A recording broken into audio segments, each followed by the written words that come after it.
Di zoom aja sekali.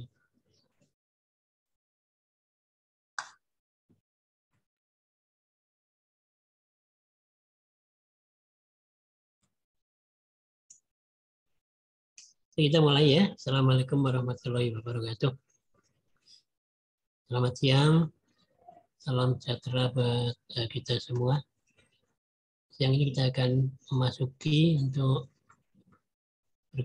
perkuliahan epidemiologi ketiga. Saya akan mencoba untuk memberikan materi ya untuk hari ini ada 2. Itu untuk perkuliahan mata kuliah epidemiologi ketiga. Yang pertama akan kita tampilkan ya, kita share untuk mata kuliah epidemiologi ketiga dengan tema ya.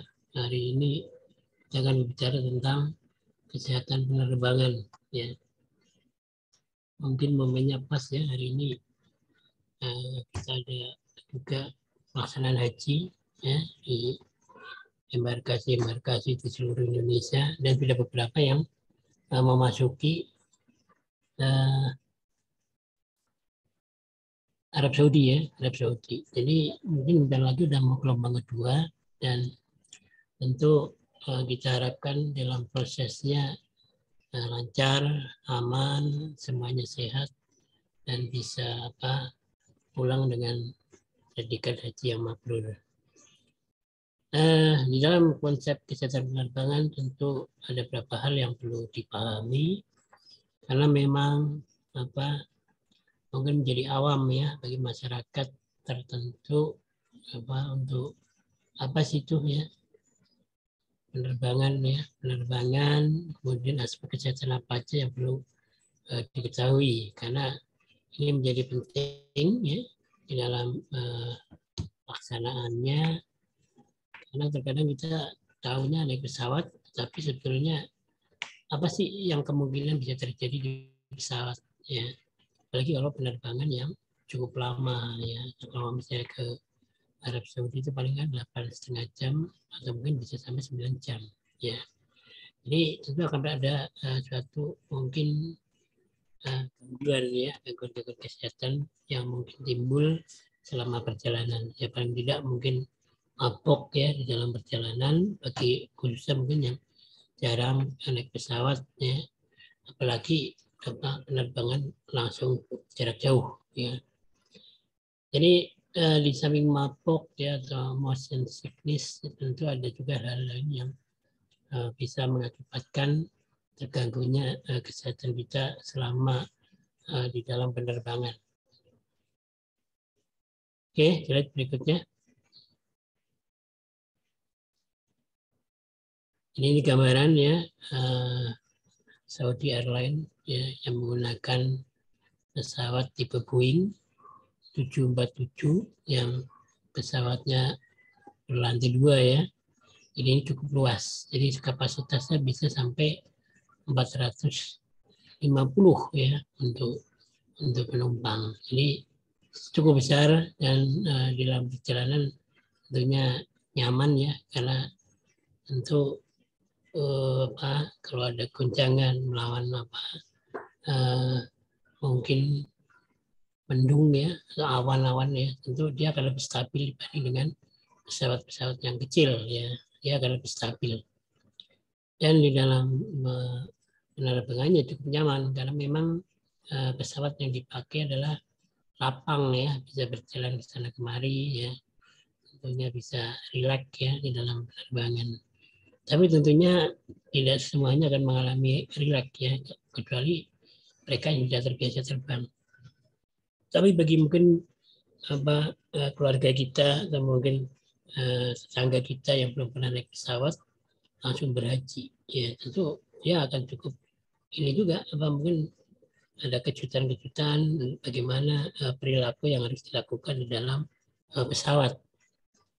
Mungkin yang biasa dengan pesawat yang harus dipencet ya segala macam, itu harus ada pelatihan ya, harus dilatih bagaimana agar bisa menyisihkan ke dalam pesawat yang notabene ini adalah pesawat yang bentuknya besar dan sarana prasarana yang canggih ya.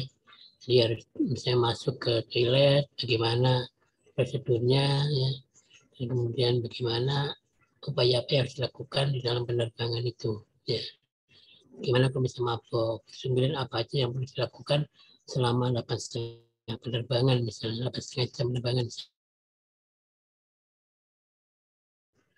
Apa complicated ya. Misalnya penerbangan jarak pendek biasanya apa justru malah diminta tidak boleh makan ya, apalagi kalau situasi apa masih endemi, masih pandemi ya, pandemi COVID itu ada larangan penerbangan yang kurang dari 2 jam dilarang untuk makan. Kalau untuk makan kecuali untuk minum obat misalnya ya.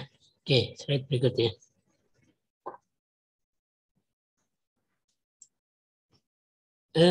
Tentu yang perlu dipahami dari apa lingkungan pesawat adalah bahwa masyarakat atau mungkin penumpang yang naik pesawat itu dihadapkan pada suatu keterbatasan. Ya. Pesawat tentu punya luas yang terbatas dibanding dengan mungkin kalau di daratan. Ya, daratan bisa berjalan sejauh mungkin ya, tapi kalau penerbangan dia akan terbatas pada luasnya pesawat. Untuk itu maka biasanya akan ada rasa-rasa yang mungkin muncul seperti rasa tidak nyaman ya, mungkin rasa kesemutan dan sebagainya ya. Tapi sebetulnya mestinya harus dibawa secara rileks ya kalau penerbangan itu jauh ya. Dan jika pendek mungkin tidak terlalu banyak bermasalah ya. Jadi tentu yang pertama akan membatasi adalah lingkungan kabin. Lingkungan kabin pesawat itu sangat terbatas ya, tidak luas ya. Tentu di sini akan mengganggu ya, mungkin ada beberapa bagian fungsi tubuh yang mungkin akan terganggu. Tentunya sejalan dengan tingginya penerbangan ya. Semakin tinggi penerbangan tentu volume oksigen akan terbatas ya, akan sedikit ya, akan semakin berkurang ya, akan tipis ya tentunya.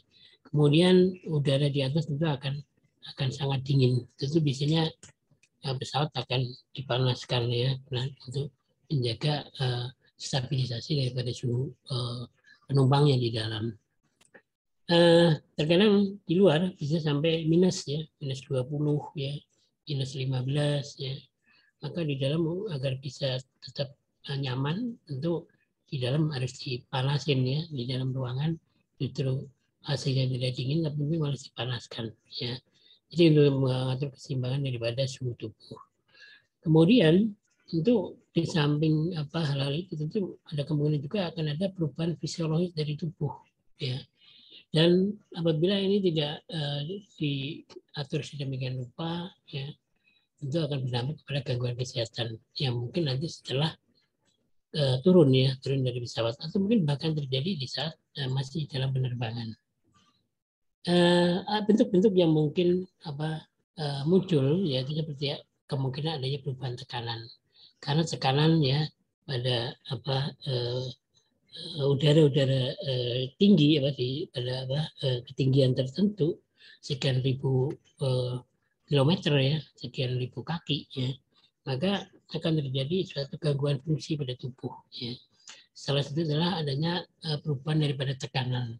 Tekanan akan berdampak kepada hipoksia, bisa kepada hipotermi dan juga bisa hipohumiditi. Jadi hipoksia tentu dia akan kekurangan oksigen ya, oksigen karena ketinggian, dan hipotermi tentu akan kekurangan suhu tubuh lah, panas ya. Maka suhu kita akan menyesuaikan bagaimana agar bisa sesuai dengan suhu di dalam ruangan ya. Misalnya udaranya panas, udaranya dingin misalnya, maka bagaimana agar bisa memanaskan tubuh. Itu salah satunya adalah dengan makan ya, dan sampai nanti perutnya kosong. Kemudian hypohumidity, yaitu kelembabannya kurang ya, kelembabannya kurang, yang menurun ya, terjadi penurunan mungkin kelembaban, penurunan suhu dan sebagainya ya, penurunan juga mungkin kesadaran dan sebagainya. Kemudian yang lain adalah dengan memperberat penyakit. Nah, khususnya mungkin yang lansia itu akan menjadi potensi yang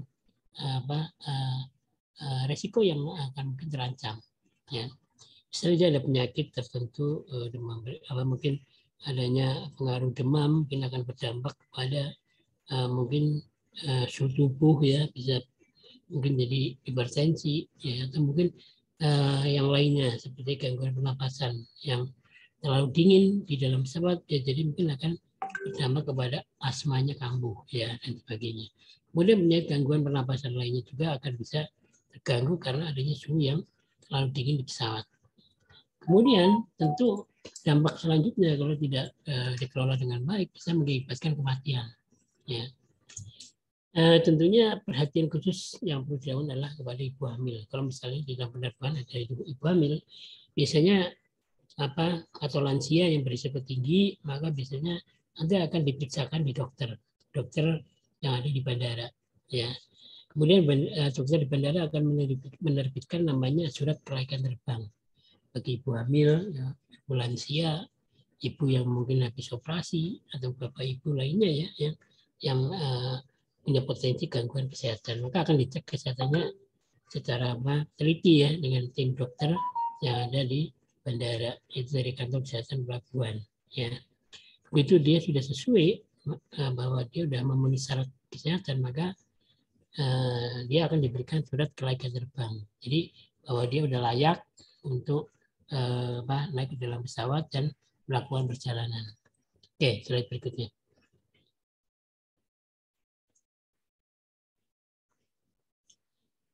Kalau kita melihat gambaran atmosfer ya, tentu kita pernah belajar dulu ya untuk atmosfer ya apa saja.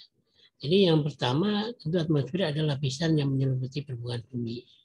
Gas utama yang penting adalah O2, di mana O2 mencukupi ya atmosfer kita sekitar 20,95%. Lainnya yang besar adalah nitrogen. Ya, nitrogen yang dihasilkan dari mungkin humus-humus ya, mungkin humus-humus dari dalam tanah dan dia menguap. Ya, itu namanya nitrogen. Tapi yang kita butuhkan adalah oksigen. Ya, jadi makin tinggi tekanan udara maka makin rendah ya, makin rendah tentu udaranya semakin tipis. Jadi semakin tinggi dari posisi kita ke atas ya, itu udara semakin tipis ya. Maka harus hati-hati, artinya semua harus dicukupi kebutuhan oksigennya di penerbangan ya. Kemudian kalau kita misalnya contoh yaitu pesawat gaji ketinggian itu 30.000 sampai 40.000 kaki ya. Dan tentunya di sini akan berdampak kepada suasana daripada di dalam pesawat ya, artinya ada kemungkinan kekurangan oksigen ya kalau tidak ada kecukupan oksigen yang ada di dalam pesawat. Kemudian kabin otomatis itu 5.000 sampai 8.000 kaki, suhu 20 derajat dan di mana tekanan pada tekanan 580 mm Hg. Sedangkan tanpa kabin bertekanan maka bisa menyebabkan pingsan ya, dan bisa meninggal dalam beberapa detik. Itu apabila adanya gangguan ya, gangguan dari mungkin tipisnya oksigen misalnya ya. Kemudian pada tanpa kabin yang tanpa bertekanan maka bisa berdampak kepada penumpang bisa pingsan ya, pingsan tak sadarkan diri ya, bisa meninggal dalam beberapa detik ya. Jadi faktor utama adalah karena bisa jadi adanya tekanan yang tinggi ya. Kemudian bisa jadi karena oksigen ya, oksigen yang tipis. Jadi banyak hal yang menyebabkan kenapa suatu kejadian dalam pesawat bisa terjadi. Tentunya banyak hal ya, di samping juga mungkin ada bawaan, misalnya dia bawaannya adalah penyakit jantung, penyakit lain ya, pernapasan yang berdampak mungkin bisa jadi memperberat ya, begitu dia naik pesawat mungkin ada goncangan, akhirnya timbul stres ya, dan sebagainya, maka bisa menyebabkan terjadinya penurunan ya, hipoksia ya, mungkin hipotermi dan sebagainya. Oke, slide berikutnya.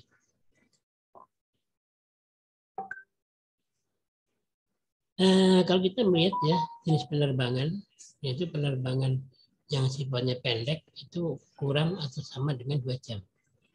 Ya, jadi 2 jam itu paling banyak kalau terbang pendek. Ya, sedang terbang sedang itu 2 sampai 6 jam. Ya, sedang terbang jauh masuk kategori apa yang apa waktunya adalah yang lebih dari 6 jam. Masalah yang terjadi kemungkinan adalah adanya hipoksia. Kemudian disbarisme, ya, mountain sickness, ya, takut terbang, ya, ada kemungkinan, ya, mungkin karena selama ini tidak pernah terbang, terbangnya jaraknya cukup jauh, ya, dan bisa menyebabkan stres, ya. Kemudian berikutnya adalah kelelahan, ya. Kemudian, ya, deep vein, ya, trombosis, ya. Kemudian juga problem lansia, ya, usia yang sudah tua, ya. Oke, slide berikutnya.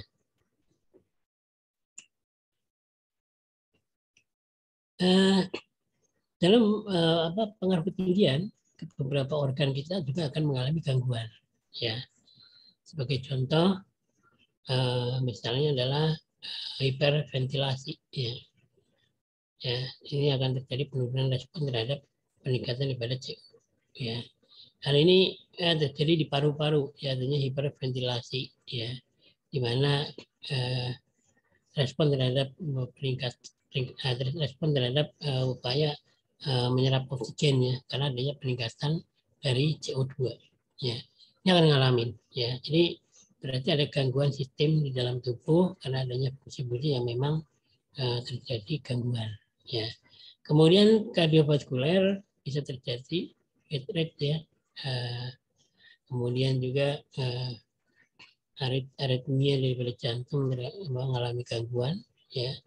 Kemudian cardiac output, ya, dan yang paling bahaya adalah cardiac arrest, ya, artinya jantung berhenti, ya, untuk istirahat, ya, cardiac arrest.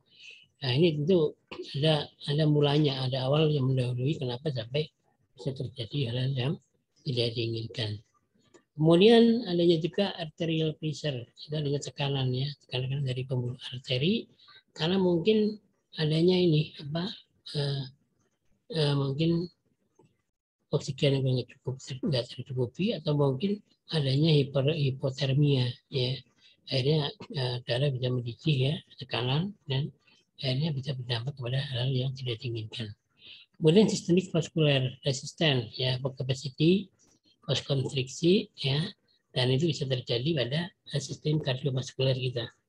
Kardiovaskuler kita bisa mengalami gangguan, ya, kalau memang ada faktor pencetus, ya, di pesawat, ya. Adanya mungkin stres, ya, adanya mungkin gangguan dari lingkungan pesawat itu sendiri, mungkin menipisnya oksigen, kadar oksigen, ya, dan sebagainya. Kemudian kalau ini sistem saraf itu bisa insidious intelektual, ya, jadi adanya gangguan pada fungsi intelijensi kita. Kemudian psikomotor dan juga psikomotorik, ya, jadi sistem psikomotor dan psikomotor kita mengalami gangguan, ya, fungsinya tentu akan terganggu. Euforia, ya, jadi adanya suatu kesenangan, ya, yang berlebihan, ya, dan juga terjadinya hal-hal yang mungkin karena adanya transmisi, ya, dari monoamin, ya, adanya amino asid, ya, dan juga elektropsikologi. Jadi sistem saraf bisa mengalami misalnya fatigue, ya, kelelahan yang berkepanjangan di penerbangan karena mungkin merasa bahwa terlalu lama, ya, tidak bisa menikmati perjalanan, akhirnya merasakan bahwa pesawat itu lama, dan akhirnya mengeluh, ya, mungkin adanya capek dan sebagainya. Oke, slide berikutnya.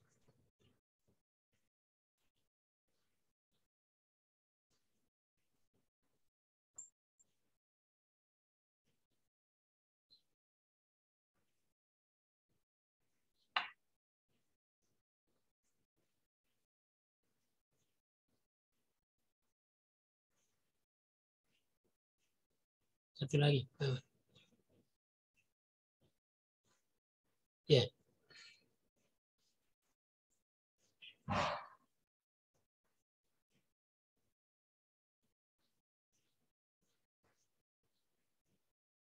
Pak, ini ada sumbangan ibunya tidak security.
slide-nya ya.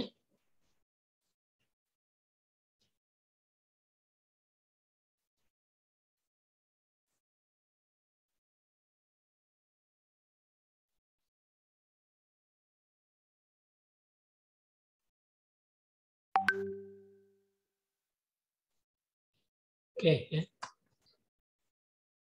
Oh, gitu jelas ya?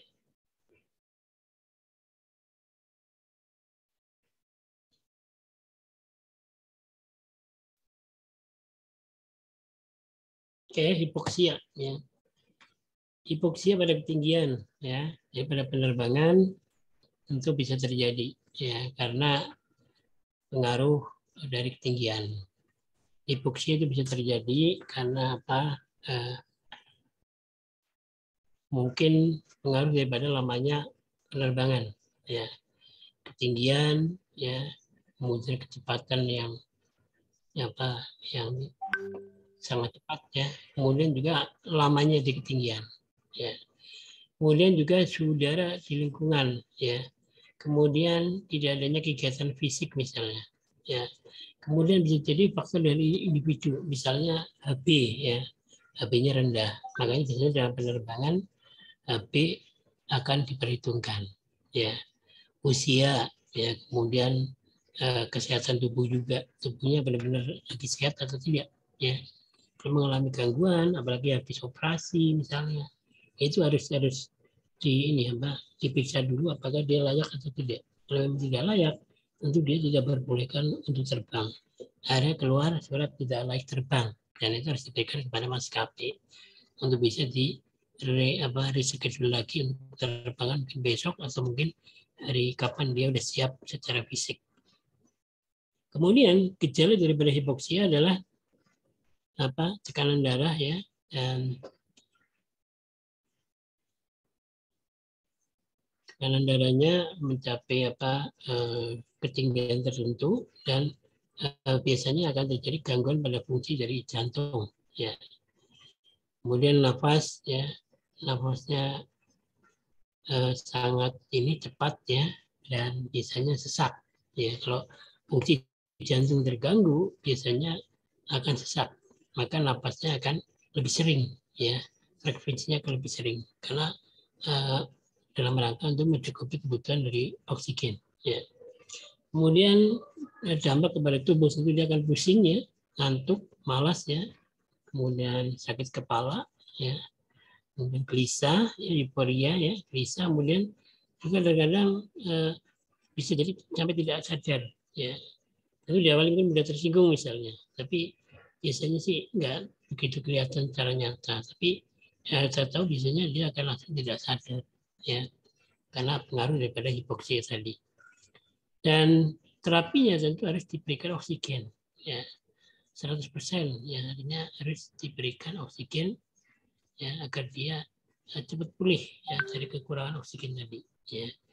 Jadi karena pengaruh oksigen yang menipis ya, berkurangnya oksigen di pesawat, maka bisa terjadi hipoksia ya. Kemudian hal-hal yang perlu diperhatikan adalah kasus-kasus misalnya dia punya kasus anemia ya, mungkin dengan HB berapa ya, mungkin HB 5 ya, HB 6 itu tidak boleh terbang ya. Minimal terbang adalah HB di angka 9 ya, HB 9 itu baru boleh layak terbang ya. Kalau di bawah itu tentunya perlu diberikan transfusi terlebih dahulu sampai pada kondisi stabil, HB-nya di angka 9 ya, terutama untuk penerbangan yang jauh ya, itu sangat berisiko ya. Maka biasanya bagi mereka yang anemi, mungkin ada bawaan asma, PPOK ya, penyakit paru obstruktif kronis ya, dan juga jantung, itu bisa terkena hipoksia ya. Jadi kondisi normal pun ya mereka udah ada gangguan karena dia ada bawaan penyakit ya, seperti anemi, asma ya, penyakit paru obstruksi kronis dan juga jantung, maka keluarannya dia akan bisa terkena hipoksia. Oke, slide berikutnya. Kalau kita bicara risiko kesehatan, ya, itu ada beberapa hal. Ya.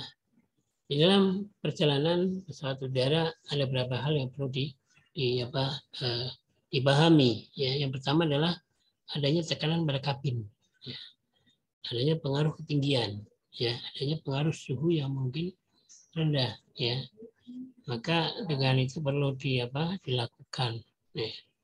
Untuk tekanan pada kabin, ya, itu bisa mempengaruhi kondisi kesehatan penumpang di dalam pesawat. Kemudian kelembaban udara tentu sangat rendah, dia pada angka 10-20%. Ya. Dampak yang timbul karena pengaruh ketinggian dari penerbangan, udara yang menipis, maka bisa motion sickness atau mabuk, ya, mengalami mabuk di udara. Ya. Kemudian di samping itu juga akan mengalami gangguan fungsi karena kurangnya gerak di dalam pesawat dengan lingkungan yang terbatas, maka gerak akan terbatas, ya, tidak bisa bergerak bebas, ya, kebanyakan duduk, ya, akhirnya timbul kasus, ya, adanya gangguan sirkulasi dari darah dan muncullah deep vein thrombosis, ya. Kemudian di samping itu juga adanya kemungkinan terjadinya penularan ya daripada penyakit menular di dalam pesawat, ya. Apalagi kalau melihat kondisi 2 tahun yang lalu dengan semakin maraknya, ya, kasus pandemi COVID, maka aturan-aturan di dalam pesawat sangat ketat, ya, dengan adanya jarak, ya, penentuan jarak, kemudian pakai masker dan sebagainya, kemudian dilarang makan di pesawat, ya, dan juga sering pesawat itu didesinfeksi, ya. Slide berikutnya.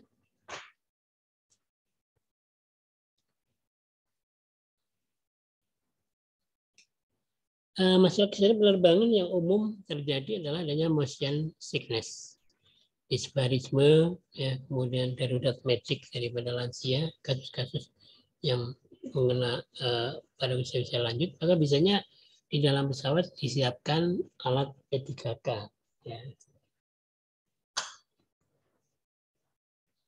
Disiapkan alat P3K yang diperlukan, salah satunya adalah mungkin alat pacu jantung, ya. AED, ya, AED, ya. Kemudian juga bisa jadi disiapkan juga mungkin oksigen, ya, oksigen untuk misalnya terjadi suatu kedaruratan, maka oksigen itu akan digunakan untuk membantu pernafasan daripada penumpang, ya. Kemudian kasus lain misalnya adalah dehidrasi, kekurangan cairan, ya. Maka biasanya akan diberikan minuman, diberikan cairan mungkin, ya, yang boleh diberikan kepada penumpang. Kemudian adanya pembesaran prostat, itu ada gangguan-gangguan mungkin karena bawaan, ya, akhirnya di situ mengalami gangguan, ya. Kemudian aerotitis atau parotitis, ya, itu pada saluran makan, ya, di tenggorokan. Tenggorokan mengalami gangguan karena mungkin terlalu kering, ya, terlalu kering di dalam tubuh, di dalam rongga mulut, akhirnya timbul peradangan. Kemudian untuk deep vein thrombosis memang cukup, ya, banyak ditemukan khususnya untuk penerbangan yang jarak jauh. Gangguan pada fungsi pembuluh darah tentu akan berdampak yang cukup berbahaya apabila ini tidak dilakukan, ya. Dilakukan suatu upaya bagaimana untuk bisa mengatasinya.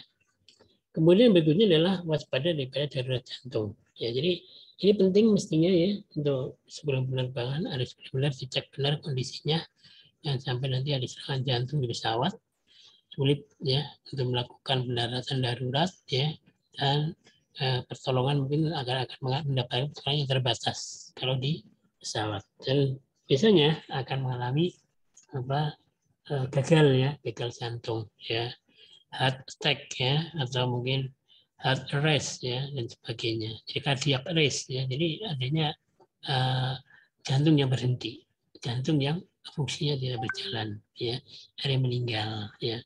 Jadi banyak kasus-kasus dialami oleh para jemaah haji yang pulang dari Arab Saudi, ya, karena faktor kelelahan yang begitu panjang, ya fisik ngedrop, ya menurun, itu penerbangan jauh, dia banyak mengalami gangguan. Salah satunya adalah meninggal di pesawat. Ya. Kalau meninggal di pesawat bagaimana? Harus ada upaya-upaya. Terkadang biasanya, ya, apabila ada seorang penumpang jemaah haji meninggal, itu biasanya dia tetap pada posisi duduk seperti biasa, ya, dan didiamkan sampai dia turun pulang, ya, sampai ke negara Indonesia, ya. Karena kalau misalnya sampai terjadi kegaduhan dan sebagainya, bisa jadi nanti yang meninggal akan diturunkan dan itu nanti akan merepotkan keluarganya dan juga pihak maskapai. Maka biasanya yang meninggal di pesawat karena haji dia akan didiamkan, ya, sampai pesawat turun baru diinformasikan bahwa ada jamaah yang meninggal. Maka akan dilakukan pemeriksaan, ya, oleh tim kesehatan dari kantor kesehatan pelabuhan. Kemudian akan diterbitkan namanya COD, ya, sertifikat, ya, of date, ya, sertifikat of date. Jadi berupa surat keterangan bahwa ada penumpang yang meninggal di pesawat dan tentunya itu akan dilaporkan, ya, sebagai kasus bahwa itu meninggal memang di pesawat, tidak ada unsur misalnya pembunuhan dan sebagainya. Jadi hasil visumnya tentu dia visum karena memang cardiac arrest, jadi berhentinya jantung, ya. Oke, slide berikutnya.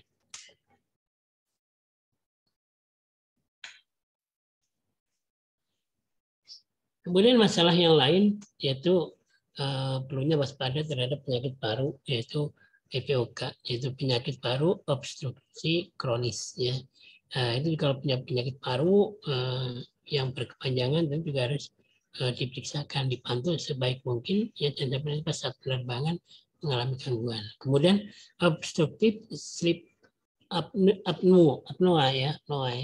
Jadi itu bisa terjadi, ya, karena memang adanya gangguan dari fungsi dari paru, ya, paru yang mengalami gangguan, ya. Kemudian juga adanya sakit kepala atau jet lag, ya, dan juga kemungkinan misalnya pengaruh daripada penyakit menular, ya, seperti COVID dan lain-lain. Oke, slide berikutnya.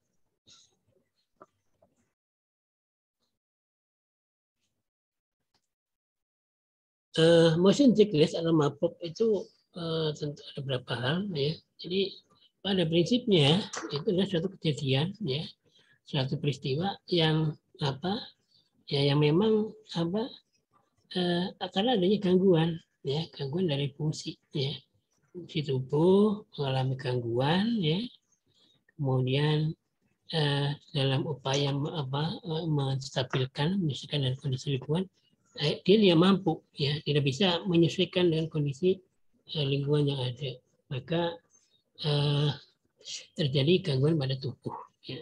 Dengan munculnya gejala mual, ya, kemudian keringat dingin, kemudian hipersalivasi, artinya banyak mengeluarkan dahak, ya, mengeluarkan cairan, ya, dalam tubuh. Kemudian juga ada pusing, ya, adanya letargi, ya, adanya mungkin gangguan lain, ya, dalam tubuh, misalnya terasa nggak nyaman, ya, kemudian dia gelisah, ya, di dalam pesawat gelisah, kemudian dia bisa muntah, ya. Kemudian faktornya adalah mungkin bisa jadi karena adanya mabuk, ya, mabuk karena mungkin perjalanannya tidak nyaman, ya, banyak guncangan kalau di penerbangan, ya, dan sebagainya. Atau mungkin kalau di laut baginya gelombang yang tinggi, ya, akhirnya kapalnya menari-nari, ya, di atas lautan dan akhirnya bisa menyebabkan mabuk. Dan kasus lebih banyak wanita, ya, dibanding pria, ya, wanita lebih banyak, ya, dibanding pria. Muda, ya, ternyata juga tidak banyak juga, ya, yang berpengaruh. Jadi muda itu biasanya, ya, mestinya itu banyak yang ini yang bisa mengatasi, tapi kenyataannya banyak juga yang tidak. Tergantung juga sih sebetulnya, tidak semuanya seperti ini. Bisa juga pas yang tua, kalau tuanya udah pengalaman, ya, di naik di pesawat atau mungkin di laut, di dalam naik kapal, itu akan menjadi relatif, ya. Kemudian penumpang, ya, awak pesawat misalnya, kemudian juga pilotnya dan sebagainya. Oke, slide berikutnya. Kemudian pencegahannya apa yang perlu dilakukan? Ya, yang perlu dilakukan adalah perut jangan sampai kosong. Ya, kemudian kepala tetap tegak, ya, tidak mulai mual, ya, dan juga jangan banyak membaca, ya, menunduk, ya, pandangan lurus ke depan. Ya, sedangkan pengobatannya, ya, tentu ini pemenang daripada dokter, ya, apa obat apa yang dia dikasihkan, tentunya sesuai dengan perbekalan yang dia punya, ya, bisa skopalamin, ya, prometasin, ya, antihistamin lainnya. Jadi dalam rangka untuk menghilangkan simptom tadi, ya, gejala-gejala tadi yang ada, kemudian dihilangkan dengan minum obat-obatan yang diberikan oleh tim medis, ya, atau mungkin obat yang ada di pesawat. Oke, slide berikutnya. Yang berikutnya adalah disbarisma. Ya, disbarisma ini merupakan kelainan, ya, yang terjadi akibat perubahan tekanan sekitar tubuh kecuali adalah hipoksia. Jadi di luar hipoksia gejala itu dikelompokkan dalam disbarisma. Kemudian apa yang terjadi ternyata adalah problem trap gas, ya, dia pengembangan gas. Jadi telinga, ya, misalnya telinga tengah, ya, kemudian sinus juga mengalami nyeri, ya, gigi juga, ya, dan juga mungkin adanya gangguan pencernaan di dalam lambung. Ya, sering kita terkadang mau turun dari pesawat, ya, atau mungkin baru naik pesawat, terkadang telinga kita itu sakit, ya, sakit karena mungkin ada gangguan, mungkin sinusitis dan sebagainya. Itu pesawat naik atau saat turun dan mengalami gangguan, ya. Jadi karena perbedaan tinggi, ya, disbarisma itu maka bisa terjadi. Kabin attitude, ya, biasanya itu pada 5.000 sampai dengan 8.000 kaki, maka volume udara akan mengembang, ya. Kemudian waktu descent piper naik, ya, tekanan naik, ya, sehingga ada tekanan negatif di rongga telinga, maka sinus akan nyeri, ya. Jadi itu, ya, maka gejala-gejala itu menjadi yang perlu diperhatikan, ya.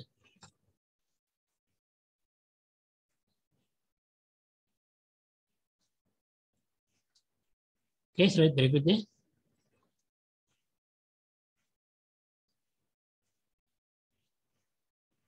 Nah, ini gambar, ya, gambar trap gas. Jadi gas-gas yang terperangkap di dalam saluran telinga, ya, di sistem pendengaran kita, ya.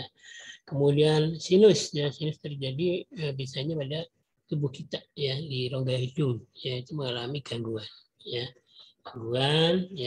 ya, berdampak kepada gangguan sistem yang lain, itu disbarisma tadi. Kemudian tit, ya, gigi, ya, gigi juga akhirnya bisa juga linu-linu, ya, akhirnya giginya sakit, ya, mungkin pengaruh dingin, pengaruh tekanan tinggi, ya, dan akhirnya perut, ya, perut mengalami mual-mual, ya, mual-mual karena tidak nyaman dalam penerbangan tadi. Oke, slide berikutnya.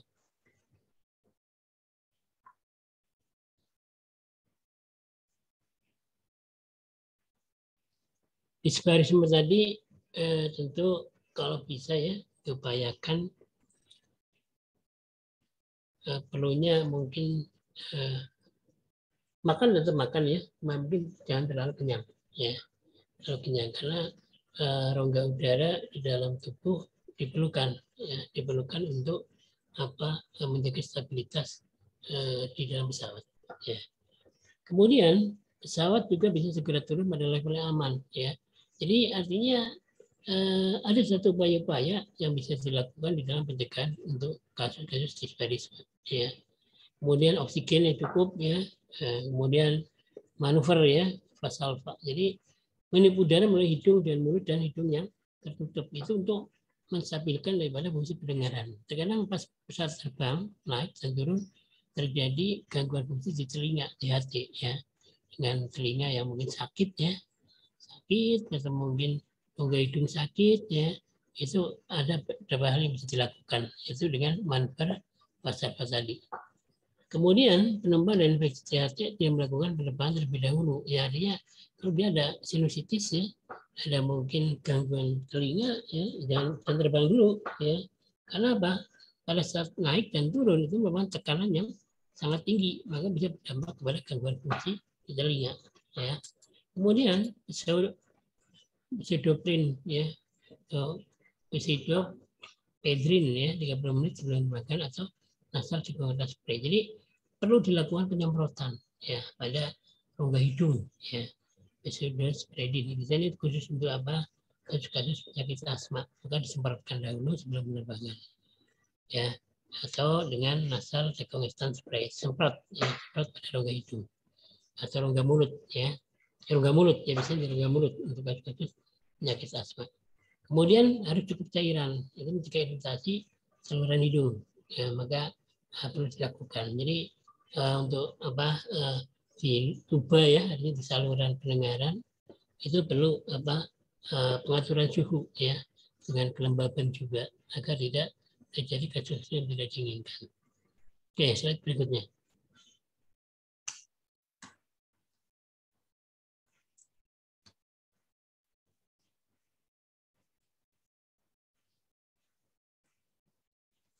Deep vein thrombosis yaitu trombus ya yang pada vena tungkai karena terbang yang lama, akhirnya terjadi mungkin semacam kesemutan ya, dan itu bisa banyak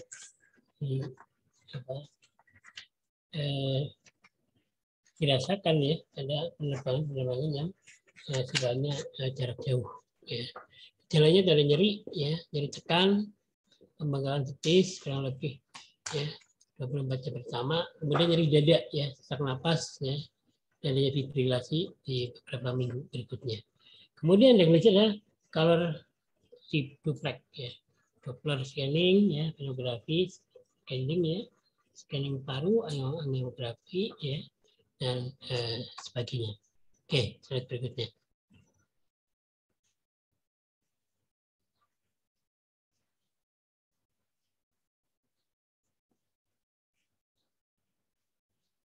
Deep vein trombosis bisa dicegah ya, DVT ini bisa dicegah salah satunya menggerak-gerakkan jari kaki dan tangan, berjalan-jalan di kabin, kompres stocking ya, ke kompres ya, di kompres tubuh kita, dan cukup minum dan makan snack ya, dan pengobatannya bisa diberikan antikoagulan ya, salmeterol ya, vena cava filter, dan fibrinolitik. Jadi ini yang diberikan oleh dokter, dan tentunya itu harus dipahami benar untuk semua penumpang yang ada di pesawat dan juga petugas yang melayani penerbangan ya di pesawat. Oke, slide berikutnya. Di sini akan ada gambar ya, bagaimana cara melakukan agar badan kita tidak mengalami DVT ya. Jadi deep vein thrombosis itu dengan menggerakkan kaki saat duduk di pesawat. Jadi jangan diam statis ya, tidur aja misalnya ya. Jadi perlu gerak misalnya ke toilet, gerak mungkin kemana ya, ke belakang mana. Jadi itu harus dilakukan agar tubuh kita tidak mengalami statis ya, tidak ada pergerakan selama sekian jam perjalanan. Oke, slide berikutnya.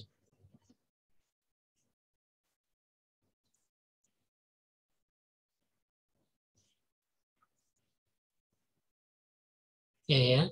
Kemudian jet lag, yaitu gangguan ya psikologi ya akibat penerbangan jarak jauh, di mana irama sirkadian perlu sinkronisasi siklus malam dan siang di tempat yang baru. Jadi perlu adanya stabilisasi ya pada kasus-kasus tertentu. Ya. Misalnya jet lag itu bisa dilihat dari berbagai gejalanya, yaitu kelelahan fisik dan mental ya, mengalami dehidrasi, maka harus dikembalikan lagi cairan tubuhnya dengan banyak minum ya.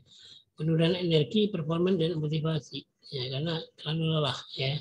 Kemudian gangguan pola tidur, tidur paling hanya sebentar, bangun lagi ya, kalau yang capek jalan jauh.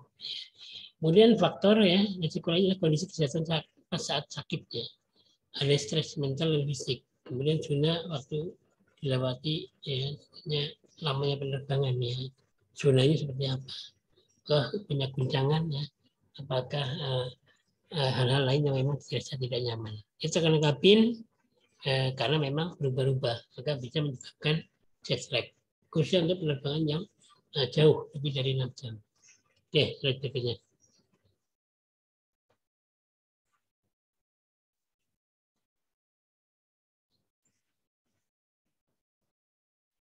Pencegahannya adalah dengan berangkat dalam kondisi rileks, ya, tidak kaku, ya, artinya ya mungkin bisa juga terjadi disebabkan karena mungkin takut, ya, dan sebagainya, stres dalam penerbangan, itu bisa menyebabkan kondisi kita tidak rileks, ya.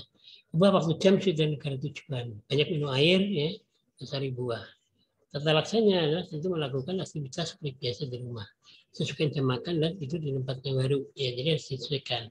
Waktunya makan harus makan, ya. Oke, slide berikutnya.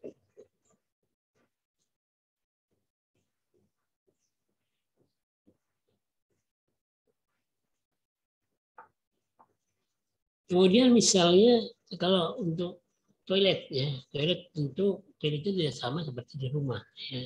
Dan ini perlu diberikan informasi kepada keluarga kita bahwa bagaimana cara menekan tombolnya ya, bagaimana posisi misalnya PAK, BAB ya, harus seperti apa. Itu harus diberikan ya agar tidak salah. Kemudian bagaimana nanti kalau misalnya membuka pintu dan menutup pintunya. Ya, itu juga harus dilatih agar tidak sampai terkunci di dalam yang nggak bisa keluar. Ya, oke. Mungkin demikian ya untuk kuliah ini, dan sebelum kita melangkah di sesi berikutnya, ada pertanyaan?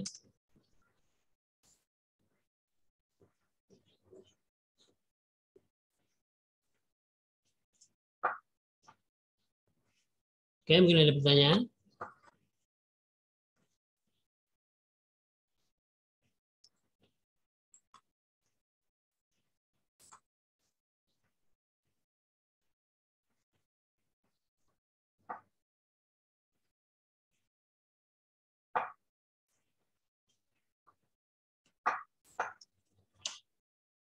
Ada pertanyaan?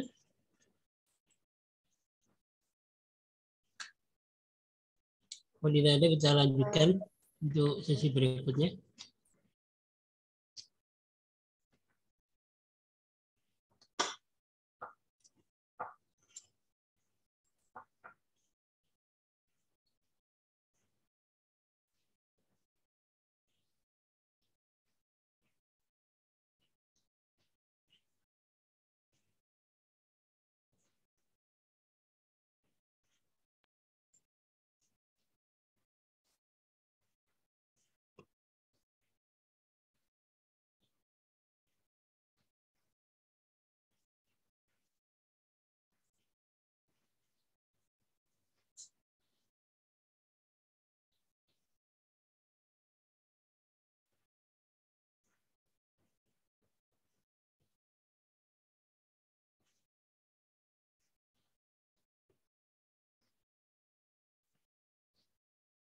Oke, jadi Lanjut untuk aja, Pak.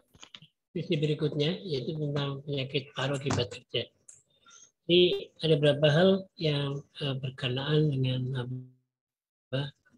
penyakit paru yang tentunya disebabkan karena pengaruh pekerjaan. Ya, penyakit akibat kerja sendiri merupakan penyakit yang diderita oleh karyawan dalam hubungannya dengan kerja, baik faktor risiko yang karena kondisi tempat kerja, peralatan kerja, juga material yang dipakai. Di samping itu juga proses produksi ya, yang ada di dalam perusahaan, kemudian SOP atau cara kerja, ya, dan juga limbah perusahaan yang dihasilkan. Ya.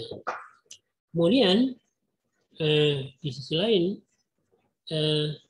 ada beberapa hal yang mungkin perlu dipahami, yaitu bahwa ini disampaikan juga di Encyclopedia Occupational Health and Safety ya, ILO 1991 bahwa kesalahan kerja penyakit tipes kerja itu merupakan penyakit yang memang ada hubungannya dengan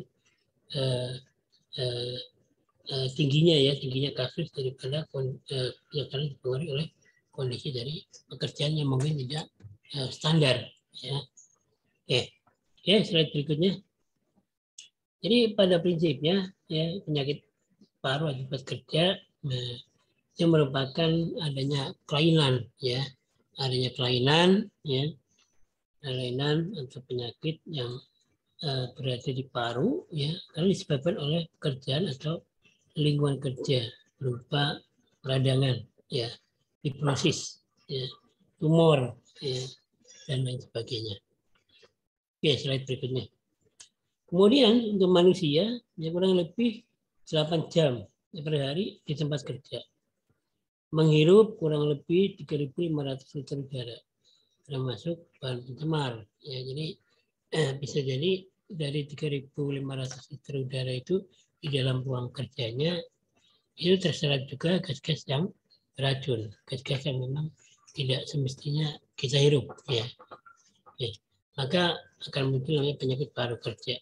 Paling banyak di antara penyakit akibat kerja itu adalah penyakit paru akibat kerja. Oke.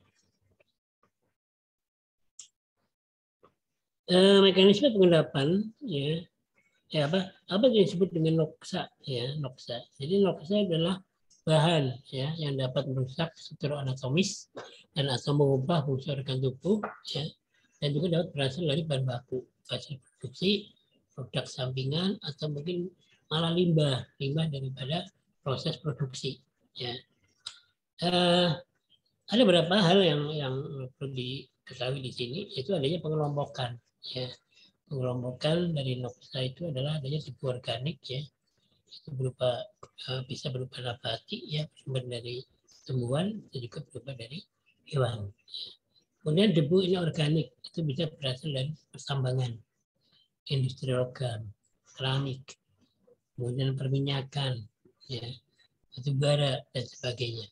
Kemudian yang ketiga adalah gas iritan, itu bisa berasal dari farmasi ya, atau pupuk ya, atau pupuk bisa juga dari sana ya. Oke, slide berikutnya.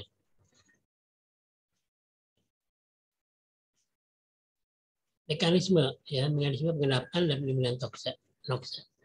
Ada beberapa mekanisme yang sering dialami. Yang pertama itu adalah inersia, yaitu kelembaman, yaitu daya tolak yang alami daripada tubuh kita. Ya. Partikel untuk ukuran 2-100 mikron di bronkus ya, di jaringan paru kita itu sangat besar. Ya, artinya kelembabannya sangat besar, daya tolaknya. Jadi sebetulnya tubuh kita itu menolak ya untuk alergen ya, debu-debu itu yang dalam tubuh. Misalnya dengan bersin ya, kita terkadang bersin.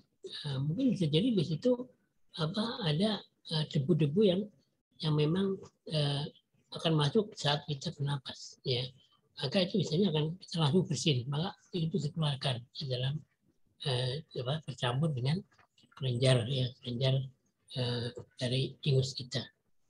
Kemudian di sedimentasi itu partikel 0,5 sampai dengan 2 mikron di bronkus itu kecil ya, dan itu biasanya akan masuk sampai pada bronkioli ya, karena memang kecil ya. Kemudian di samping itu juga adanya gerakan Brown, gerakan terus-menerus ya, karena terlalu ringan ya, partikel untuk kurang atau sama dengan 1 mikron di alveoli dia akan berputar-putar terus ya, kedorong-dorong udara, kita napas, tarik napas ya. Terus itu udara itu akan bergerak terus di dalam rongga saluran paru-paru kita ya. Dan ini yang sampai masuk ke jaringan alveoli ya. Itu yang akan menyebabkan munculnya jaringan parut ya. Jadi seperti anyaman-nyaman ya. Jadi paru-paru kita muncul anyaman-nyaman ya. Karena mungkin adanya gangguan-gangguan dari, bisa jadi mungkin karena adanya serat-serat ya, serat-serat yang masuk dalam tubuh kita ya, membentuk satu jaringan parut. Intersepsi yaitu satu kemampuan menahan secara alamiah. Jadi tubuh kita sebetulnya punya sistem ketahanan ya. untuk melindungi daripada sumber-sumber polutan tadi. Ya. Tapi sampai kemana batas kemampuannya? Tentu sampai batas kemampuan yang mungkin sudah tidak bisa ditoleransi lagi. Kalau misalnya masih bisa ditoleransi, tentu dia akan tetap sehat, ya, akan kuat menahan daripada sumber pencemar tersebut. Kemudian yang kelima adanya elektrostatik, itu gaya tarik menarik dan gaya tolak menolak ya dari partikel. Ya. Jadi partikel yang jenis dia akan tolak menolak, dengan yang tidak jenis dia akan saling tarik menarik. Ya. Oke, slide berikutnya.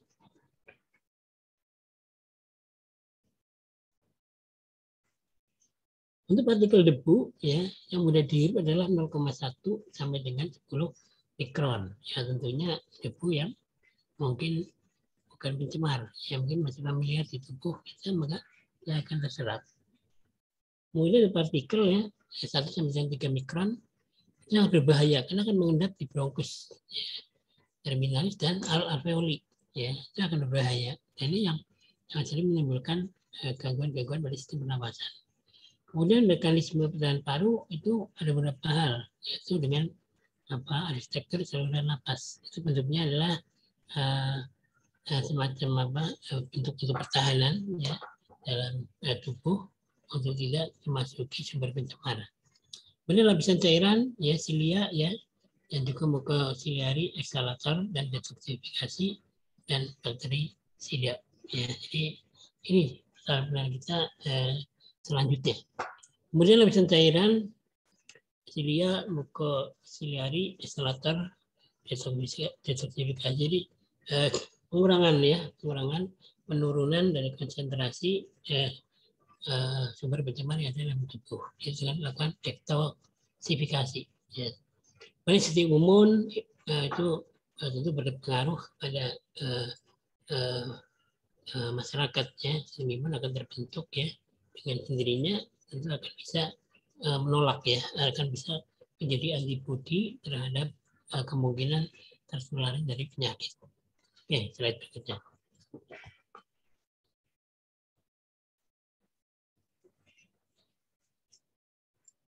Kelainan paru ya akibat noksa itu bisa macam-macam ya, iritasi mukosa, saluran napas ya, bisa karena sembab dan akhirnya menjadi hipersekresi, keluarnya cairan terlalu banyak.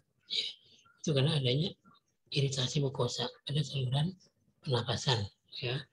Ada suatu alergen masuk dalam tubuh, merangsang untuk bersin dan akhirnya mukosa saluran napas itu akan keluar terus dan akhirnya menjadi hipersekresi, keluarnya yang cairannya terlalu banyak. Ya. Kemudian hiperaktivitas bronkus ya, karena debu yang masuk maka bronkus kita akan bereaksi dan dia akan aktivitasnya akan lebih sering lagi ya, spasme bronkus ya, bronkus yang mengalami gangguan ya. Kemudian ada granulomatous pada parenkim baru ya. Fibrosis luas, neoplasma ya, ada paru dan pleurenya. Kemudian berbeda juga menurut aktivitas biologis noksa. Jadi noksa itu macam pencemar ya, dan yang tentunya adalah harus dihindari. Untuk itu harus dilakukan pola-pola intervensi ya, seperti menggunakan masker dan sebagainya dalam bekerja, dan itu sangat membantu untuk mengurangi pengaruh daripada noksa ini. Oke, slide berikutnya.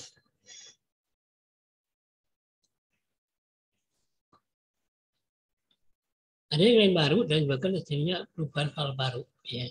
Ada kelainan ventilasi ya, dan restriksi ya, obstruksi ya, dan juga bisa obstruksi dan restriksi. Jadi dapat gabungan. Itu pada fungsi ventilasi itu saluran pernapasan kita ada gangguan, maka fungsi dari fungsi itu restriksi, obstruksi itu akan sangat berpengaruh ya.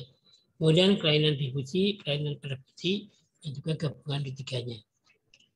Kemudian selanjutnya kelainan anatomis atau paru dapat bersifat reversible, ada bisa kembali lagi ya, sehat kembali bisa ya, tergantung dari bagaimana kita merawatnya.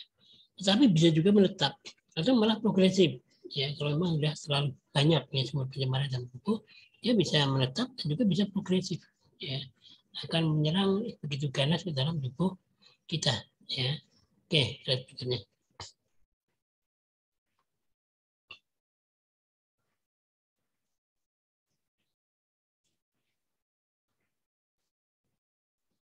Kelainan akibat debu organik misalnya adalah isinosis. Itu biasanya berasal dari kapas. Ya, kapas mungkin dia bekerja pada industri mungkin sintetik ya, industri sintetik dari misalnya pemintalan ya, pemintalan dari bahan tenun ya, kemudian dirubah menjadi tenunan ya. Itu bisa ada debu-debu yang masuk ke dalam rongga tubuh ya. Dan ini biasanya menyebabkan morning sickness ya, adanya biasanya berupa demam-demam di hari Senin ya, hari Senin pagi ya. Kemudian biasanya itu berupa debu kapas ya. Kemudian nilai ambangnya adalah 0,2 pemintalan ya, sampai dengan 0,75 untuk penenunan ya. Yang penting endotoksin, gram negatif, tanin ya, akar, daun ya, dan buah ya, hepatokinasa, reaksi imun tipe 1 dan 3, enzim adalah endotoksin dan histamin. Oke, berikutnya.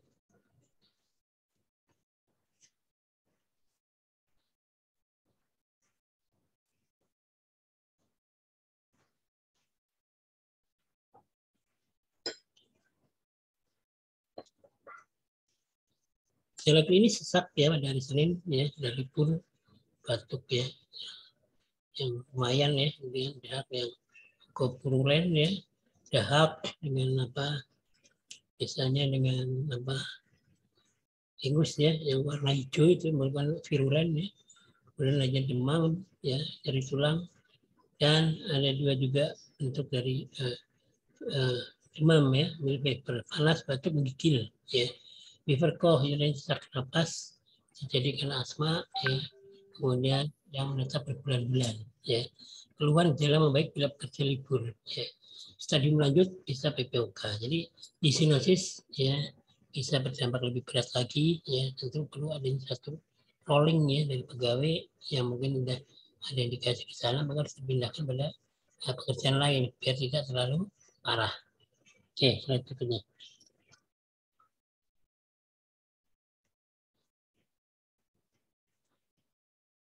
Isinosis ya pada fisik ya, tidak spesifik ya, hiperinflasi, pulmonale ya, faal ya, kemudian pada paru ya, dan kemudian diagnosis ya, pasien ya, baik ya, dan gejala ada fisik, adanya industrial setting. Jadi pada kasus yang ditemui itu banyak pada industri tertentu lah ya, ada industri tadi pemintalan, industri tekstil ya, dan sebagainya. Kemudian perlunya adalah prevensi, itu dengan kontrol debu ya, seminimal mungkin debu tidak terbangan pada tempat kerja, maka dilakukan dengan penyedotan ya, dengan exhaust fan misalnya ya, sudah dikeluarkan dari ruangan itu. Kemudian medical surveillance, bisa bekerja, juga check bar, detoksifikasi, itu menjadi jalan solusinya. Oke, slide berikutnya.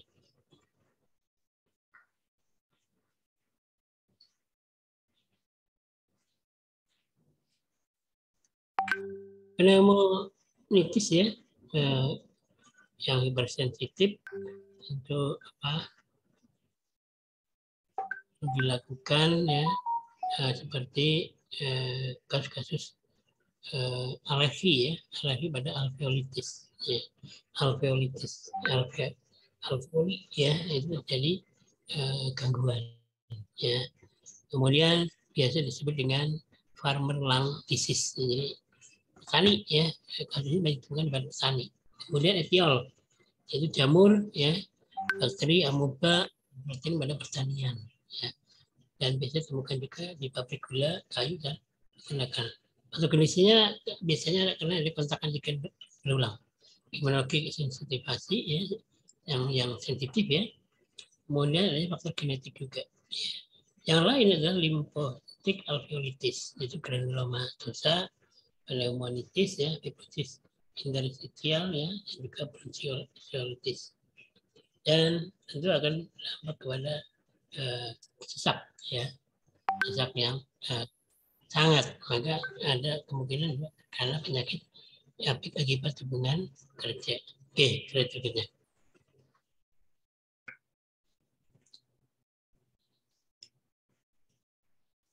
Pneumonitis gejalanya itu adalah sesak ya, terjadi 6-8 jam setelah kontak ya. Kemudian paru-paru ya, kemudian adanya kapasitas ya dari difusi ya, kemudian paru ya. Akhirnya dampaknya adalah kronis dan akhirnya kelainan pada rektisi ya, kelenturan ya, pada sistem saraf daripada paru ya.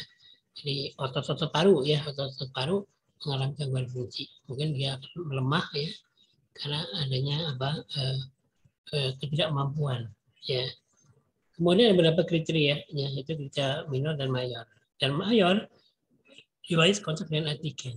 Itu kapan terakhir? Ya. Gejala timbul setelah kontak. Kontaknya kapan terakhir? Ya. Kemudian kapan dia mulai merasakan sakit? Ya. Kemudian RO abnormal. Jadi RO ya dari sinar fotoronsen itu dikatakan tidak normal. Maka dia mengalami gangguan mayor ya, kriteria mayor. Kalau sampai fotoronsennya terlihat gangguan ya, gangguan dari fungsi. Oke, slide berikutnya.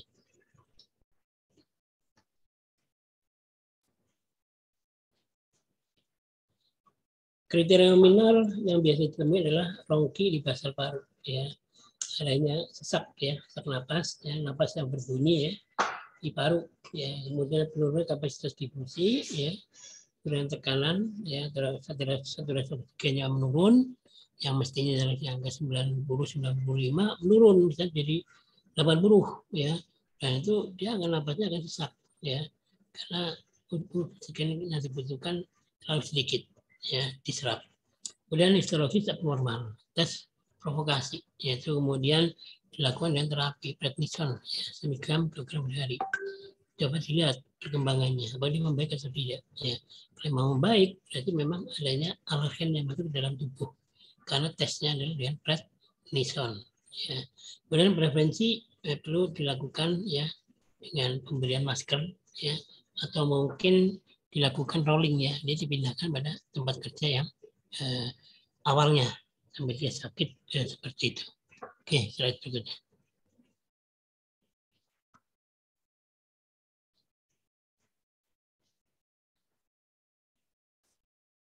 Kemudian bagaimana dengan asma ya, asma akibat kerja ya. Jadi asma itu pun bisa terjadi karena secara alamiah ya, adanya hiperaktivitas dari paru ya, paru yang sudah mengalami gangguan bisa terkena asma juga ya. Asma alergi ya, bukan asma yang karena keturunan ya, dia alergi. Karena alergi terhadap sesuatu lambat laun akan terjadi gangguan fungsi daripada paru dan bisa terkena asma ya. Oke, slide berikutnya.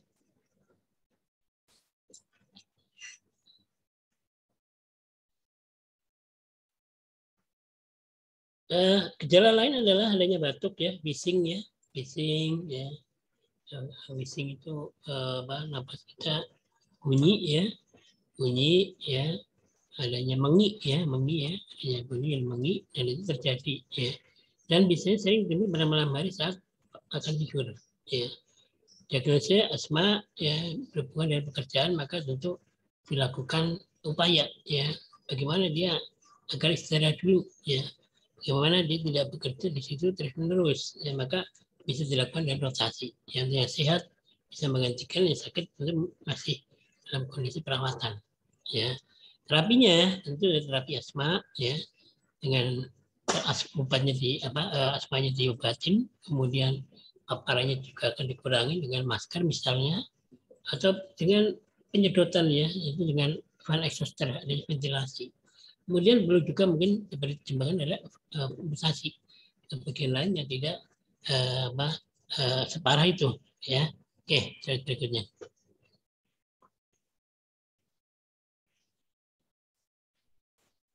Kelainan pada akibat karena debu ya, itu bersifat fibrogenik ya. Jadi bisa menimbulkan kasus-kasus seperti fibrosis ya, adanya jaringan di dalam paru ya, dan itu bisa prosesnya akut tapi bisa juga kronis. Tetapi progresif karena semakin lama semakin serius ya kasus yang mungkin muncul. Kalau tidak dilakukan satu intervensi misalnya menggunakan APC yang ketat, kemudian dipindahkan tempat kerjanya, itu bisa jadi akan lebih parah kalau tidak dilakukan seperti itu. Kemudian jadi pada neoplasma yaitu pleura bronkitis ya di saluran ya di batang-batang paru itu mengalami gangguan ya. Kemudian bisa juga terjadi karena silikosis, adanya silika. Asbestosis karena asbes ya. Stenosis karena memang adanya oksida daripada timah. Kemudian baritosis karena adanya barium sulfat ya. Siderosis karena oksida dari barium ya. Berilisis karena adanya berilium ya.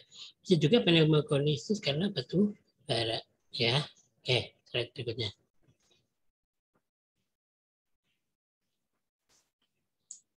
Silikosis merupakan penyakit paru kerja yang tertua ya. Karena kasus ini terjadi karena debu dari asin ya, silika. Kemudian faktor risikonya harus dilihat berapa diameter ya.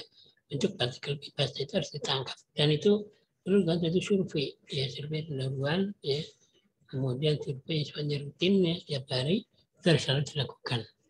Konsentrasinya berapa ya, dalam paparannya berapa, kemudian efek tambahan debu ya yang muncul ke tubuh masing-masing bekerja itu berapa persen ya. Tentu akan berpengaruh kepada frekuensi dan durasi, berapa lama dia bekerja di lingkungan tersebut, seberapa sering dia bekerja di situ ya. Kemudian juga adanya kerentanan individu. Maka di sini biasanya paparannya cukup panjang, ya 10 sampai 15 tahun. Dan itu biasanya baru muncul gangguan itu. Kalau frekuensi dan durasi serta intensitasnya tidak besar, maka bisa lama baru dia muncul kasusnya. Oke, slide berikutnya.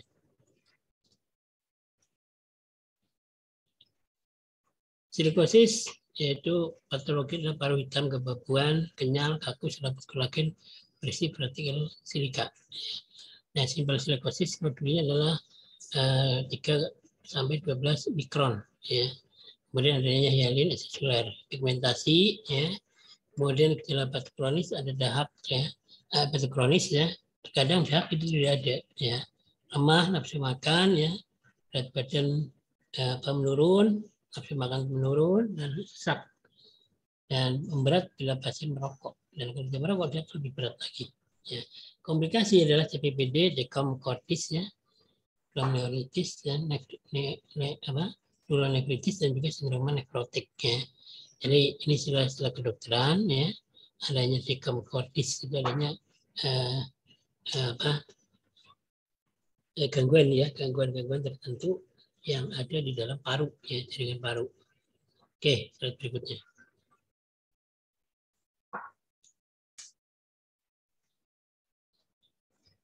Untuk silikosis yang kronis ya, tentu terjadi penurunan ya, status daripada kekebalan ya, maka akan mudah terinfeksi dan bisa terkena TB ya. RO dan glomerular ya, paru atas, pelipar besar, maka perlu dilakukan ya upaya sesegera mungkin ya. Misalnya ada ini EKG-nya ya, EKG-nya dari hipertrofi ya, artinya pengecilan daripada ventrikel kanan daripada paru ya. Maka harus cepat-cepat dilakukan pengobatan oleh seorang ahlinya ya, ahli paru ya, spesialis paru. Kemudian prevensi kontrol kadar debu, ventilasinya harus diatur ya dengan fan ya, mungkin disedot keluar, dan juga masker belum dipakai saat bekerja. Oke, slide berikutnya.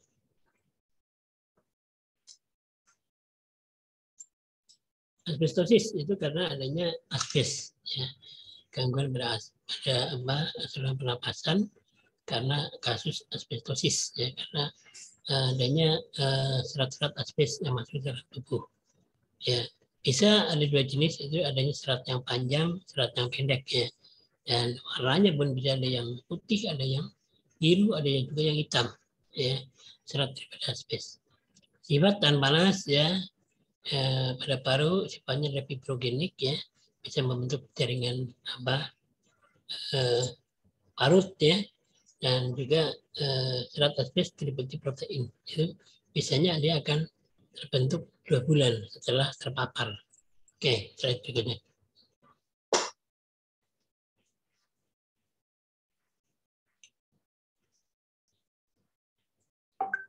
Oke, gejala lambat itu sampai 10 tahun. Tergantung daripada intensitas tadi. Intensitas, frekuensi, dan juga durasi. Bisa lebih cepat ya kalau memang alergennya atau mungkin pencemarnya cukup tinggi ya. Kemudian secara tinggi harus dilakukan ya pemeriksaan lab ya dari jaraknya, dari apakah ada jaringan-jaringan mungkin serat-seratnya terbawa nggak saat batuk yang dikeluarkan. RO-nya ya, fotoronsennya adalah infiltrat, halus, difus, lateral, dan basal. Jadi hanya dokter ya yang bisa menentukan ada gangguan fungsi di paru-paru, misalnya munculnya jaringan parut misalnya. Itu yang bisa membaca adalah dokter ya, spesialis ya. Dari spesialis untuk yang bisa membaca ya. Oke, slide.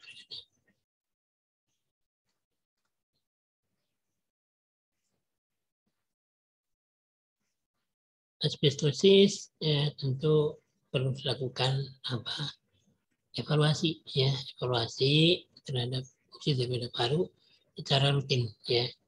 Terapinya bisa dengan bronkodilator, antibiotik, steroid ya, bronkodilator ya dengan obat-obatan semprot ya dan sebagainya. Oke, berikutnya.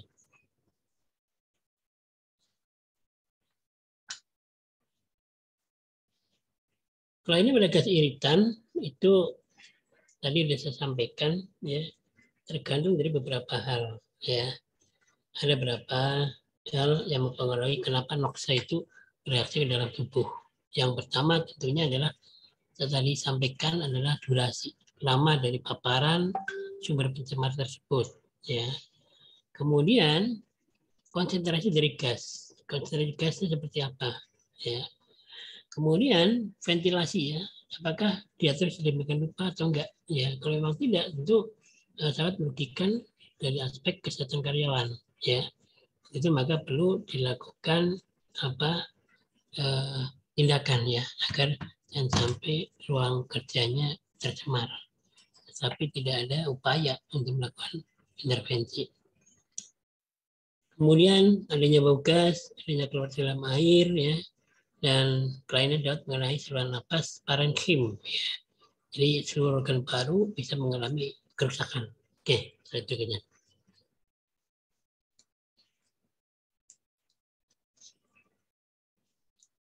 Kemudian juga amoniak ya, amoniak juga bisa berpengaruh juga terhadap kondisi tubuh kita, yaitu pada konsentrasi ya, konsentrasi 50 sampai 150 ppm ya.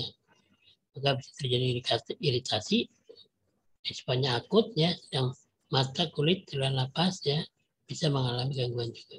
Ya. Konsentrasi naik ya dalam jam-jamnya, di mana akan terjadi ya nekrosis ya, vokal, glukosa, saluran napas dan adanya edema luas. Ya, oke, berikutnya.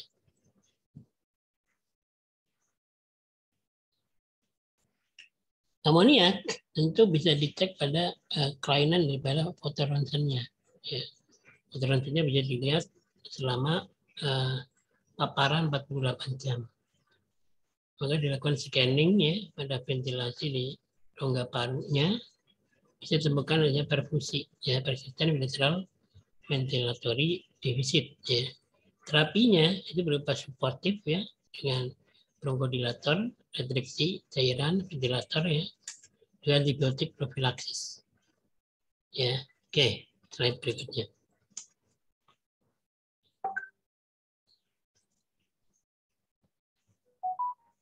Klorin, bagaimana dengan penggunaan klorin? Ya, densitas itu tergantung daripada sirkulasi dari udara. Ya, sedangkan untuk bentuknya sendiri klorin itu berwarna kuning. Ya. Kadang ada agak hijauan. tetapi dia bisa larut dalam air. Ya. Klorin bereaksi dengan air akan membentuk hidrogen klorida. Radikal bebas dari oksigen, ya, ini yang bisa berdampak kepada kerusakan, ya, pada bicara saluran napas, iritasi, ya, karena klorinnya itu akan apa, sangat ini menusuk, ya, baunya menusuk pada hidung kita, dan saluran pernapas kita akan mengalami gangguan karena adanya ikatan kepada sel epitel di dalam saluran pernapasan. Gejala nyeri pada dada itu akan terjadi, ya, dan biasanya akan secara refleks akan sesak dan batuk. Ya. Fisik selanjutnya bisa terjadi edema paru, ya, adanya pembengkakan di dalam paru. Ya. Kemudian ronsen adanya infiltrat, adanya cairan yang sifatnya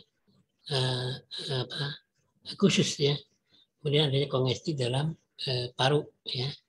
Kemudian paru-paru akan mengalami obstruksi, ya, dan restriksi, ya, adanya pembengkakan, ya, pada paru. Ya. Terapi suportif, ya, itu dengan oksigen, bronchodilator, ventilator, dan observasi tiap 6 jam. Oke, slide berikutnya.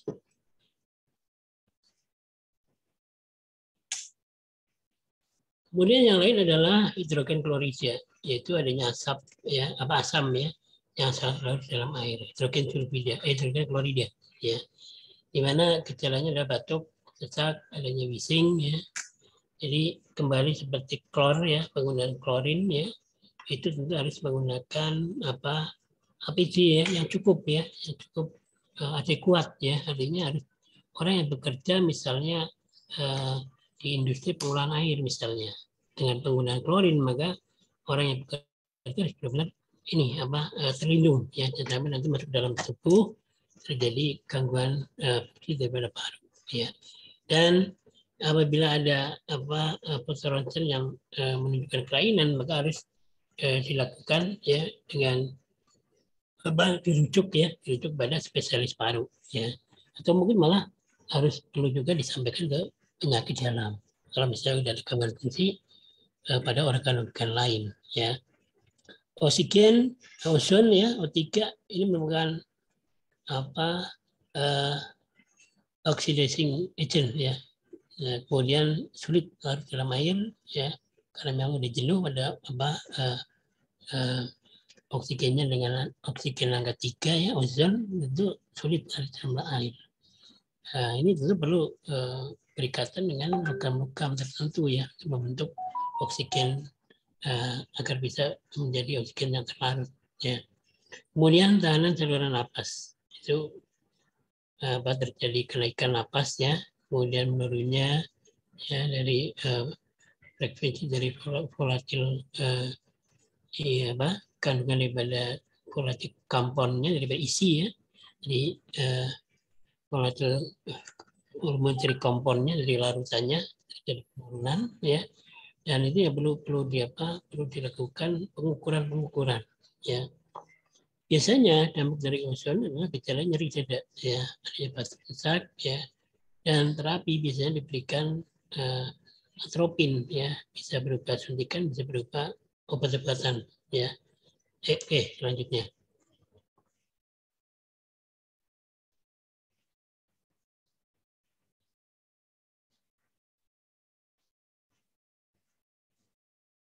Ya, slide berikutnya. Hidrogen oksida itu cukup banyak dipakai, ya, dalam jasa industri, ya, dan tentu dampaknya bisa edema paru, ya, kelarutan dalam airnya juga rendah, ya. Hidrogen oksida apabila bereaksi dengan H2O maka asam nitratnya akan menjadi terlepas, ya, dan ini berbahaya karena bisa menimbulkan inflamasi radangan pada kulit, ya, dan bisa terjadi kerusakan jaringan, ya. Kemudian gejala gangguan napas, batuk persisten, ya, dak berdarah, ya, daknya bisa berdarah, ya, dan juga bisa lemah dari fisik badannya. Bisa cyanosis, ya, mukanya biru, ya, karena kekurangan mungkin oksigen, ya. Jadi febris dan ronkinya, ya, fungsi parunya mengalami gangguan. Ya, adanya edema paru ya kalau setelah kita lakukan foto ronsen ya, dan itu tentu perlu pendalaman kasus ya. Terapinya tentu dengan ventilator steroid ya, bantuan ventilator ya, dan juga bisa dengan steroid ya. Oke, slide berikutnya.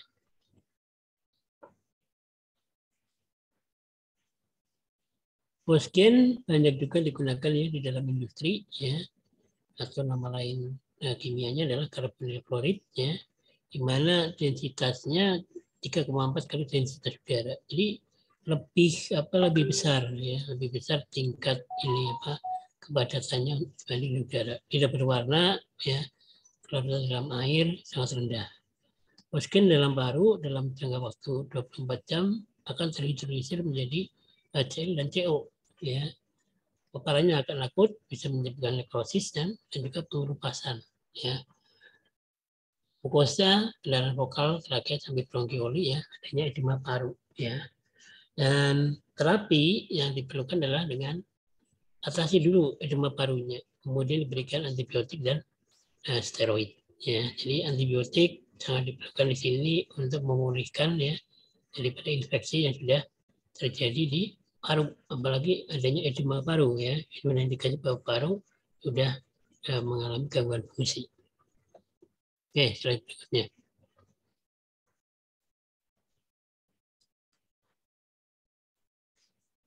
Sulfur dioksida tentu akan fatal ya, apabila mengenai tubuh ya, karena bentuknya mungkin dari bereaksi dari udara ya, pada konsentrasi ya 0,5 ppm itu sudah 0,5 ppm aja sudah berbahaya bagi tubuh ya, apalagi kalau lebih dari itu ya. Sulfur dioksid ya, sulfur, belerang, dioksid adalah oksigen ya, jadi sulfur dioksid merupakan gugus daripada sulfat ya, sulfat. Patologi bronkiolitis obliterans ya, dan sifatnya itu tidak bisa kembali ya, artinya akan mengalami cacat permanen ya, walaupun itu sudah mengalami pengobatan. Yang sudah luka tentu tidak bisa dikembalikan lagi pada kondisi semula. Oke, slide berikutnya.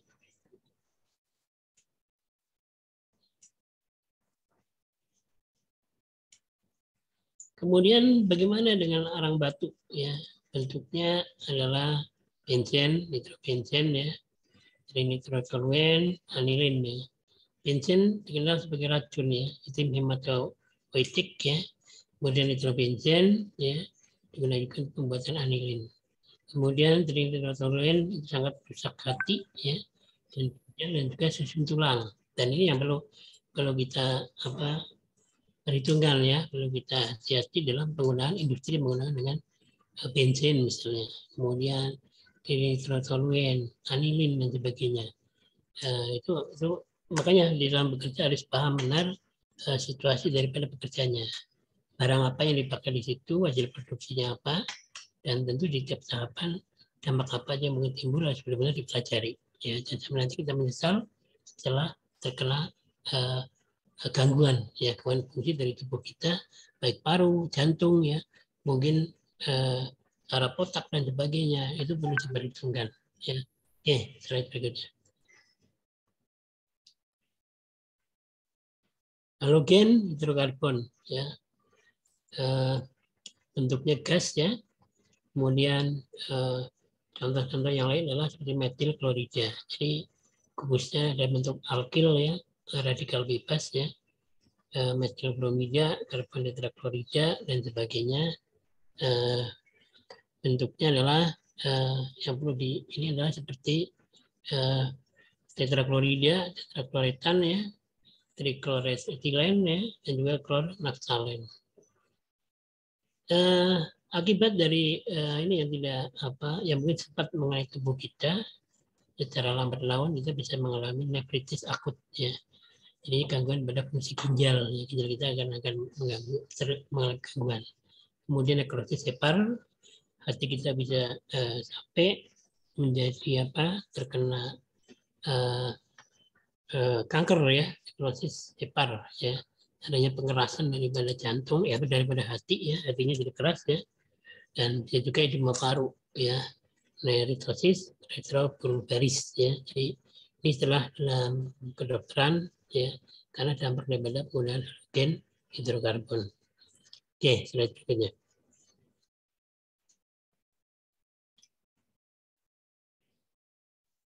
Kemudian yang berikutnya adalah alkil, ya, hidroksida atau alkohol. Biasanya banyak digunakan, ya, pada industri kesehatan, ya. Bisa berupa metal alkohol atau metanol, etil alkohol atau etanol. Ya, jadi alkohol, ya, alkohol yang digunakan di dalam keseharian di dunia medis. Ya. Bisa juga dalam rangka untuk finishing, ya, produk rumah tangga dengan fitur misalnya. Itu juga bisa mengganggu pada saluran pernapasan kita di dalam tubuh, dan dampaknya bisa mengganggu pada sistem saraf. Itu misalnya dengan mabuk, ya, sakit kepala berat, mual, ya, kemudian nafas pendek, ya, keturunan tekan darah. Pil mata, ya, itu akan jadi pelebaran dan bisa berdampak kepada kematian. Oke, slide berikutnya.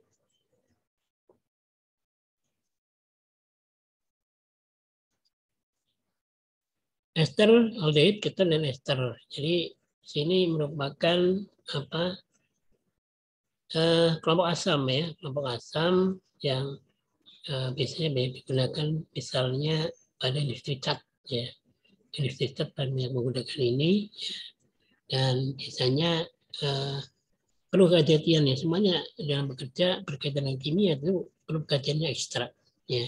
Jangan sampai kita lengah, ya, dia menggunakan alat pelindung diri, ya, karena proses industri ini idealnya adalah bisa dilakukan sekat-sekat, ya, agar tidak berdampak begitu parah kepada pekerjanya, ya. Keracunan ester, keton, dan ester berakibat pada iritasi selaput lendir dan iritasi kulit, ya, kulit yang mengalami iritasi. Kemudian gas beracun bisa tersusun dari senyawa cyanida, ya. Oke, slide berikutnya.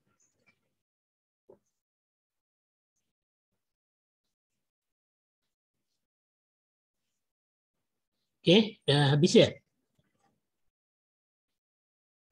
Iya Pak, habis.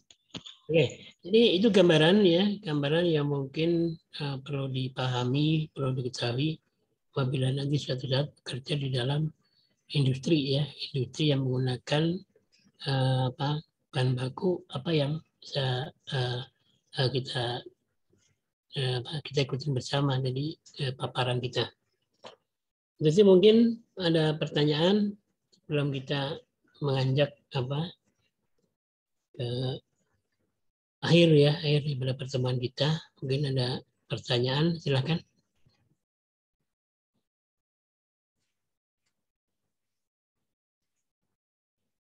Hari ini cuma 17, ya yang masuk, ya?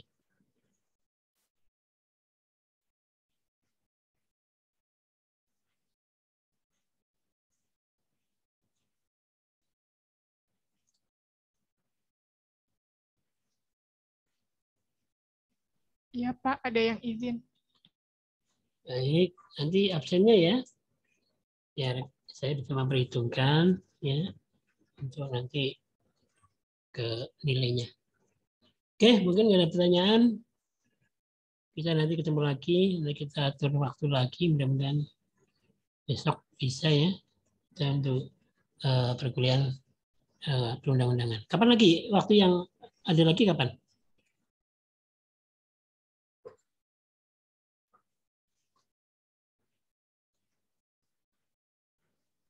Besok kosong sih Pak. Besok jam berapa? Kosong. Jam 10 gimana Pak? Jam 10, ya? Iya. Terus jam berapa lagi? Jam 10 aja? Iya Pak. Nah, inilah baik, kita agendakan dulu aja. Karena saya jam 9 itu ada wawancara juga dengan karyawan baru, ya. Kita bayarkan deh, kita alokasikan dulu, mudah-mudahan jam 10 udah selesai, ya. Oke, makasih. Ya, terima kasih atas perhatiannya dan mudah-mudahan ada manfaatnya. Dan tentunya Saya ucapkan terima kasih atas atensinya. Dan insya Allah kita akan bertemu kembali besok atau mungkin lusa ya. Kita lihat besok agendanya. Dan terima kasih atas perhatiannya. Assalamualaikum warahmatullahi wabarakatuh. Waalaikumsalam warahmatullahi wabarakatuh. Terima kasih banyak Bapak.